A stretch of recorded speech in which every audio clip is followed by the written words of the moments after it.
Hey guys, today we're going to take a look at a set of resistance bands that I just got. This set came in a nice little drawstring sack, so that's very convenient. So let's go ahead and open it.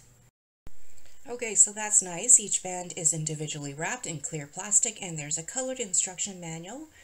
The manual has some colored pictures and tells you how to use the bands to work out certain muscle parts.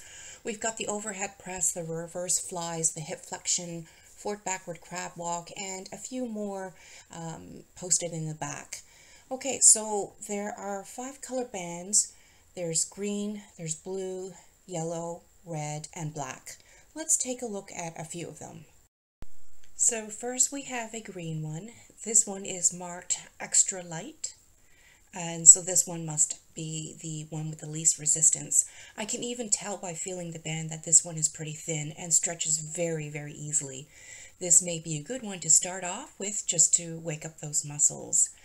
And then in contrast, here we have a black one, and this one is actually marked extra heavy. This one is noticeably much thicker than the green one, and yeah, it takes a lot more effort to stretch this one. There's definitely much more resistance for this. I think I'll save this one for when I've got more practice using these resistance bands and have worked out my muscles a bit more.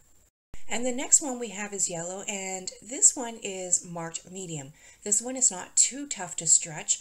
I think after a while of working out those muscles, this one may become a bit of a challenge when the muscles are already tired. But one thing to note, although these resistance bands are great, they are leaving a weird film on my fingers. The bands are made of rubber, but it seems there's some kind of coating on them. I'm not sure what it is, but I would suggest that you wash these bands before using them. What I do like though is these can be packed into your purse or bag, and even when you're traveling you can have these for a daily workout.